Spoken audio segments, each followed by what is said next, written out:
오늘 말씀 제목은 은혜의 방편, 성례라는 뜻입니다. 다음 PPT 넘겨주시고요. 은혜의 방편에 세 가지가 있는데 말씀과 기도와 성례 이렇게 세 가지입니다.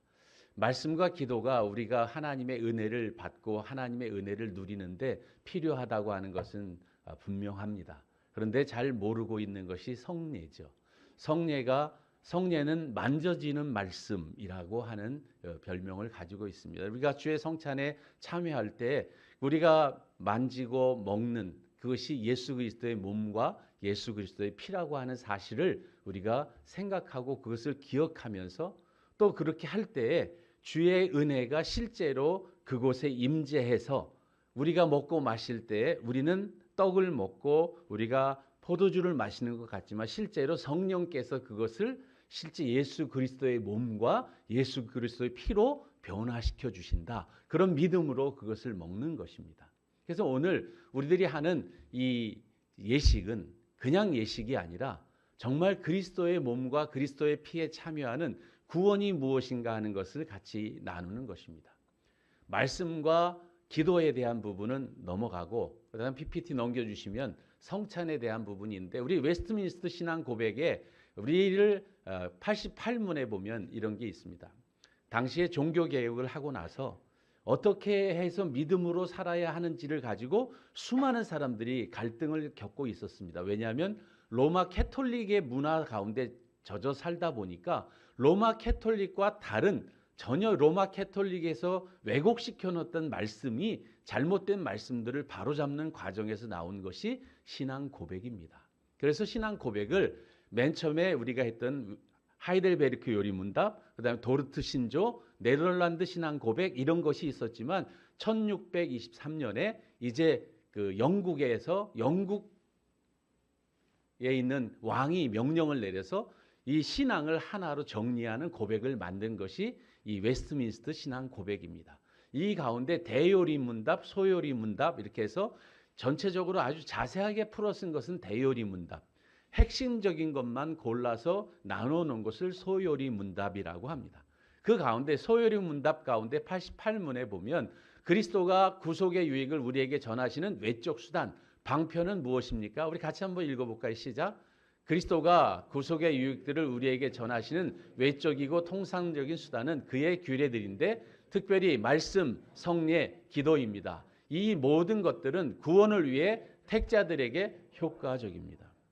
말씀과 기도 없이 신앙이 성장한다는 것은 불가능한 것이고 또 이 성례를 통해서 세례와 성찬을 통해서 그런 것이 이루어지는 것이죠. 그 다음 PPT 넘겨주시면 성례가 어떻게 해서 효력 있는 구원의 방도가 됩니까? 같이 한번 읽어볼까요? 시작. 성례가 효력 있는 구원의 방도가 되는 것은 성례 자체나 성례를 행하는 사람에게 어떤 덕이 있어서가 아니고 오직 그리스도의 복주심과 믿음으로 성례를 받는 사람 속에서 그리스도의 성령께서 일하심으로 됩니다. 세례를 받는다는 것은 그리스도와 함께 연합한다는 것입니다. 우리가 교회에서 오늘도 세례를 하기 위해서 장로님들과 같이 당회가 세례 문답을 했습니다. 그때 저희들이 확인하는 것이 분명히 세 가지가 있는데 첫째는 고백을 확인합니다. 그리스도를 향한 정확한 신앙을 고백하는가? 나는 죄인인데 나의 죄를 대속하실 분은 오직 예수 그리스도밖에 없고 그 예수 그리스도를 하나님이 이 땅에 보내셔서 그를 십자가에 못 박으심으로 말미암아 우리의 죄가 그를 통해서 대속이 돼서 우리가 이제 하나님의 자녀가 될 수 있는 길이 열렸는데 성령께서 우리 가운데 오셔서 우리가 예수 그리스도를 나의 주 나의 하나님으로 고백하는 순간 우리의 신분이 하나님의 자녀의 신분으로 바뀐다. 이런 것들을 여러분 세례 받으실 때 다 했습니다. 맞습니까? 아멘. 안 하신 분 계세요? 네, 그러신 분 없어요. 세례 받으실 때 다 그런 고백에 의해서 세례를 받았습니다. 두 번째 필요한 것은 증인입니다. 왜 그러냐면 모든 이런 성찬과 세례 이것은 공동체 안에서 행합니다. 왜 그러냐면 공동체가 그의 믿음을 확인하고 그 믿음의 증인이 되어주시는 것입니다. 그래서 이 모든 세례와 성찬은 공동체 안에서 행해지는 것이고 공동체 안에서 신앙을 고백할 때 있는 것입니다. 세 번째가 무엇이냐면 이 세례에는 찬양이 따라옵니다. 예수님께서 요단강에서 세례 받으실 때 하늘에서 하늘의 하나님도 그를 기뻐하시는 이야기를 했고 또 천사들이 찬양하는 모습들. 여러분 오늘 우리가 세례 받는 날 같이 찬양하고 축복하고 우리 형제를 축복하는 이 모든 것이 하나님을 향한 아름다운 신앙의 고백이 되는 것이죠. 이런 것들이 세례에 반드시 있어야 되는 것이죠. 그러면 그 다음 성찬 보겠습니다. 넘겨주시면 세례 같이 한번 읽어볼까요? 시작. 세례는 물을 가지고 성부와 성자와 성령의 이름으로 씻는 성례인데 이것은 우리가 그리스도에게 접붙임이 되는 것과 은혜의 계약의 여러 가지 유익에 참여하는 것과 주님의 사람이 되기로 약속하는 것을 의미하며 거기에 대해서 인치는 것입니다. 그 다음에 성찬입니다. 성찬 같이 읽어보겠습니다. 시작. 주의 성찬은 성례로서 그리스도가 정하신 대로 떡과 포도주를 주고받음으로 그의 죽으심을 나타내 보이는 것인데 이 성례를 합당하게 받는 자들은 육체와 정욕을 따라 참여하지 않고 믿음으로써 그의 몸과 피에 참여하여 그의 모든 유익을 받아 신령한 양식을 먹고 은혜 속에서 장성하는 것이다. 이게 웨스트민스터 신앙 고백 가운데 정리되어 있는 성례에 대한 이야기입니다. 그런데 지금 한국 교회나 많은 교회들이 말씀을 전하고 설교하는 사실은 이 앞에서 인도하는 예배를 인도하는 사람은 단순한 설교자가 아니라 예배 전체를 하나님께 올려드리고 그것을 이끌어가는 인도자입니다. 그래서 설교자와 인도자를 구분해서 주보에 사용을 하죠. 인도자라고 하는 것은 예배 전체를 하나님께 올려드리는 그런 인도하는 사람이 되는 것이고 설교자는 그 부분 가운데 일부분을 하는 것이죠. 그런데 한국교회 현대는 설교가 모든 예배의 모든 것이 돼 있고 어떤 분들은 성도들이 예배에 참석하는 것을 설교를 듣는 것만 예배라고 생각해서 예배 시작할 때 설교를 듣고 설교를 마치면 예배 드렸다고 생각하는 경우가 있는 것도 사실입니다.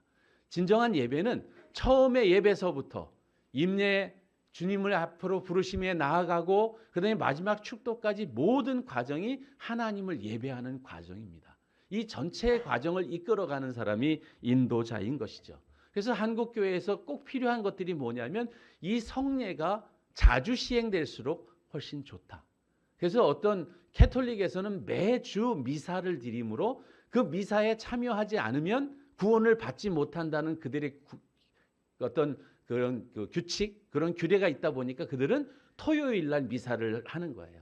왜냐하면 미사에 참석하지 못한 사람은 미사가 제사라는 의미로 생각되기 때문에 그 제사를 드리지 않으면 구원받지 못한다는 그런 교리를 그들은 갖고 있습니다. 그런데 우리는 그런 잘못된 신앙이 아니라 우리를 위해서 영원히 하나님 앞에서 속죄제를 드리신 그분을 믿음으로 우리는 단번에 그 제사를 드렸기에 우리는 그 제사를 기억하고 하나님의 은혜를 기억하고 감사하는 예배로서 나가는 것이지 다시 구원을 얻는 어떤 제사가 필요한 것은 아닙니다. 그래서 우리가 캐톨릭에서 말하는 성찬과 개신교에서 우리가 이야기하는 성찬은 다릅니다. 캐톨릭에서의 성찬은 그 떡과 포도주를 그것을 화채설 사제가 떡과 포도주를 가지고 기도하고 나면 그 떡과 포도주가 실제 예수님의 몸과 예수님의 피로 변한다는 거예요. 그래서 캐톨릭에서 성찬할 때 부스러기가 떨어지는 떡을 주지 않습니다. 딱딱하고 눌러져 있는 걸 줘요. 왜냐하면 부스러기가 떨어지면 안 돼요. 왜? 그것을 먹다가 떨어지면 뭐가 떨어지는 거예요? 주님의 몸이 떨어지는 거예요. 포도주는 캐톨릭에서 주지 않아요. 왜냐하면 흘리면 예수님의 피가 낭비되는 것이고 피에 문제가 생기기 때문에.